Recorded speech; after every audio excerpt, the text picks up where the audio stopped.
not first kill. Right. No. Yeah.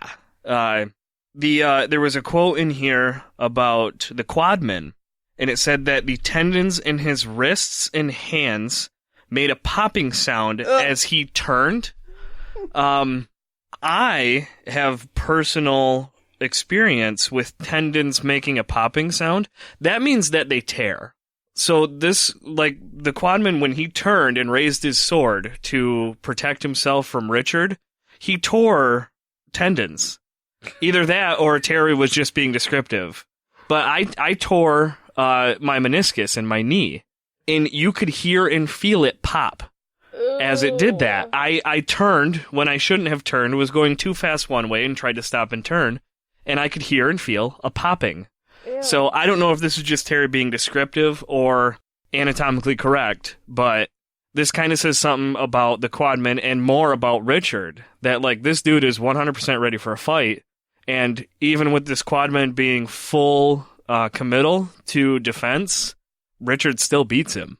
So, as Richard's sword comes around, he watches it shatter the other man's sword, which...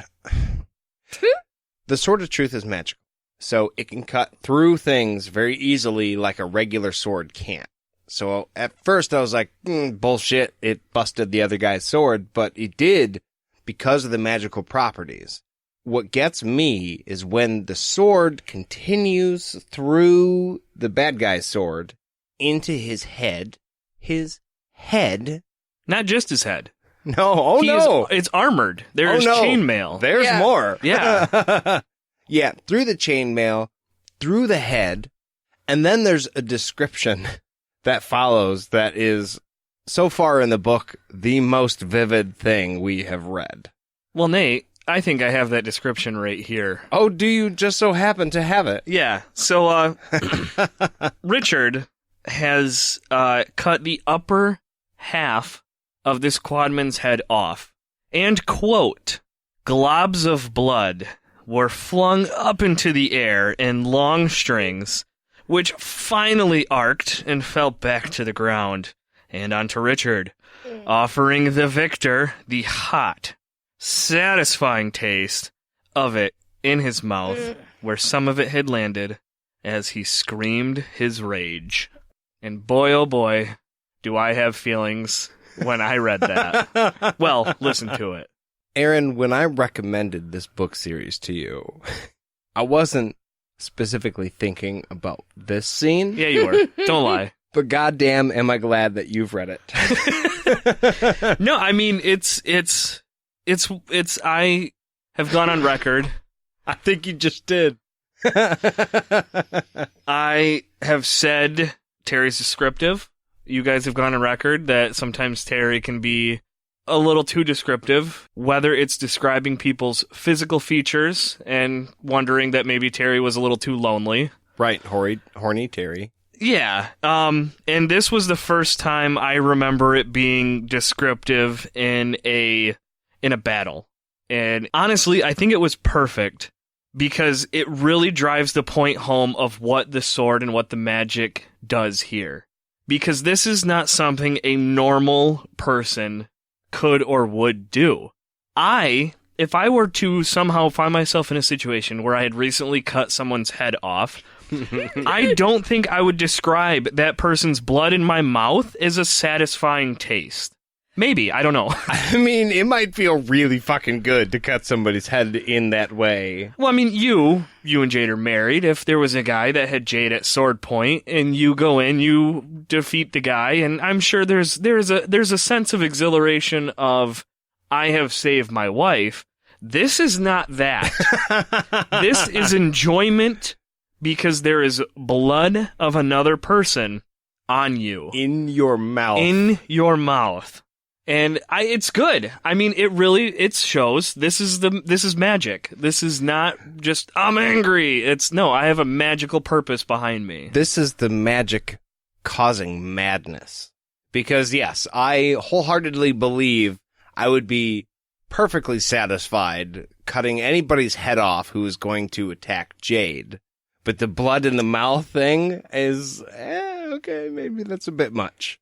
I don't know that protection of somebody else would warrant you wanting to taste blood, being completely batshit fucking crazy with, I need to murder you to death. That would be. Well, and after a rain of blood, blown chainmail, and sword fragments come down, it hits Richard. He just killed a guy.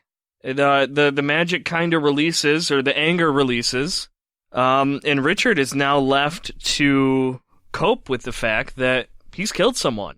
Not just that he killed someone, he wanted to. It brings you back to earlier in the book where he snapped at Zed and he was like, I'm not going to be an assassin. That's not something I'm going to do. And Zed kind of went, okay, I mean, that's fine, but sometimes it's necessary. And Richard's like, fuck you, it'll never be necessary. Well, you were wrong, bud. But then Richard experiences the pain. Yeah, I think it's just the magic crushing him. The pain takes him to his knees. It's really fucking hurting him. And the pain is so bad that he wants to pass out, but he can't. He tried to let himself lose consciousness. How? The only way I know of trying to make myself lose consciousness is laying down in bed and trying to go to sleep. Yeah, trying to pass out. I was a little confused at exactly how Richard thought he was going to make himself lose consciousness. He just closed his eyes and went, this isn't happening, this isn't happening. There's no place like home. There's no place like home. Right. Was it 2 times? 3, 4? Fuck. Did I even wear the red slippers today? Or ruby slippers, sorry. And it even goes so far as to say nothing existed but the pain. And it made him feel like he might die or lose his sanity. He decided he was going to have death either way, though. Either way, I'm going to kill myself or I will die. I'm going to not deal with this any longer. It hurts so bad that there's no way this is going to end without me dying. Yeah. He moved to acceptance. One of the 5 stages of grief or whatever. Right, yeah. So he moved to acceptance, and that's when he realized that this pain was coursing through him the same as anger was. When he was holding onto the sword and he'd get angry, this had the same coursing feel to it, which in turn made him realize that maybe he can control it. Yeah, he could put it away and separate it like he did, and the pain could go away from him. And then he realized Kahlan was there wiping his face. So he totally blacked out. Yeah. If maybe it wasn't long, but yeah. I mean, it's either this was a poor writing transition, or yeah, he blacked out, and all of a sudden, Kahlan's holding him. Goodkind would never. Sorry. It's a joke, it's fine. Hey, I put my opinion out there. You guys are more than welcome to come tell me I'm wrong. I will gladly have a... friendly debate. A lighthearted debate with you. Everyone grows smarter on lighthearted debates. Fair. Yeah. Fair. Yeah. That's totally fair. So he comes to with Kahlan wiping his face, and she's crying, and he's pretty well crying. And he takes the cloth and he wipes her face back, which is a weird emotional thing. I feel like if this had just happened to any one of us, the second you came to, you would be asking a lot of questions. I'm alive. The other dude's not alive. What happened? Are you okay? None of that. We're going to stare at each other. We're going to wipe each other's face and just have a big emotional silent moment at exactly the wrong fucking time to be doing that. Richard knows all. He doesn't have to ask questions. I want to believe that. I do. But this didn't sit right with me. It was weird.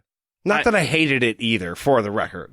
I thought the same thing. I was thinking we just was given a description of how it rained blood, bone, chainmail, and sword fragments, and apparently a damp cloth is enough to make everyone feel clean and willing to hug each other. Because I was picturing a goddamn bloodbath, and I don't think I am single.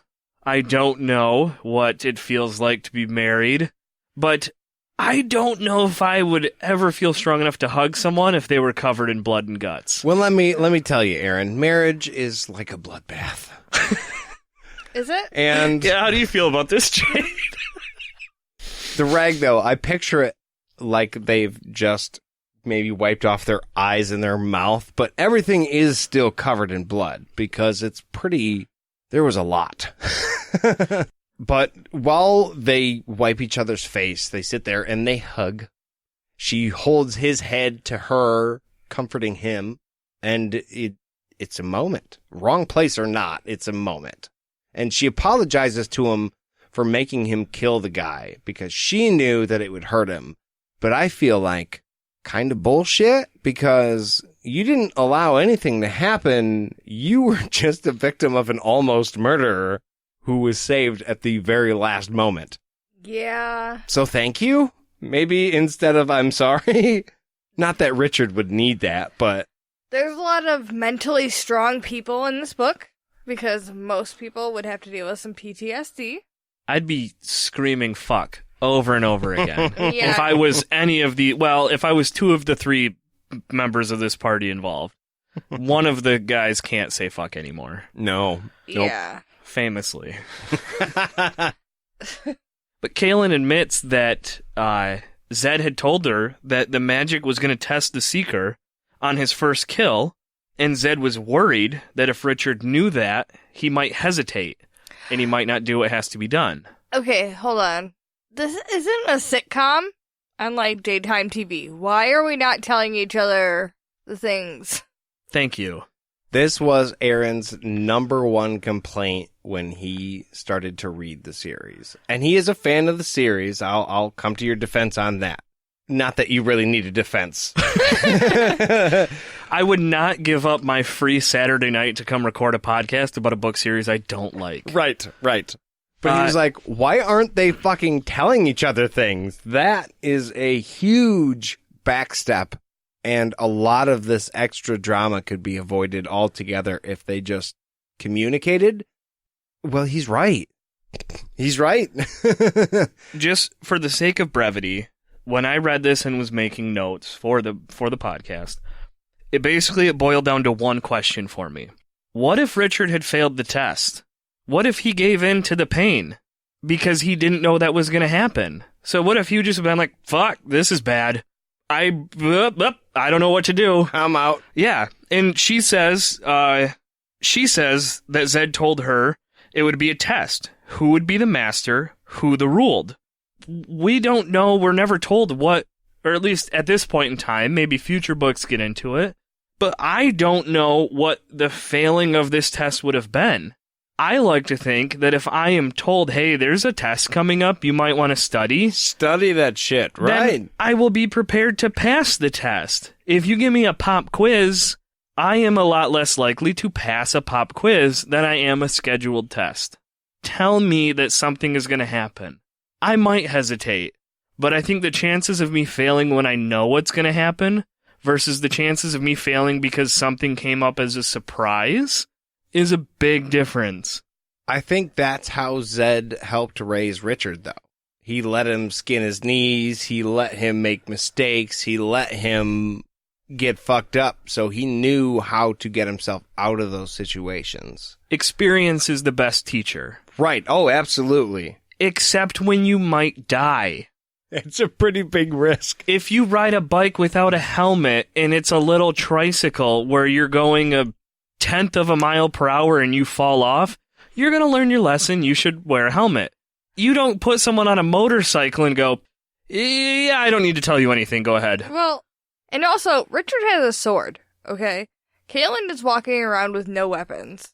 So, in what circumstance do they not think that he's going to try to protect her with his sword? Right. It seems like there's been enough conversation between Zed, Richard, Kahlan, or some combination of the two of the three. They all know that if Kahlan is in trouble, Richard is going to act. It seems like Zed should know that by now. And I don't know, because I could keep going on this. I do like this series. I do like Terry's writing. But this drives me nuts. But even if you told him it's going to hurt you a whole fuck ton of a lot to kill somebody in order to save whatever, he would still have done this. Remember when Richard was told to not go back for people? What has this chapter been about? He did Richard doesn't exactly that. listen to people. So if Zed would have been like, hey man, Oh my god. be careful killing your first guy,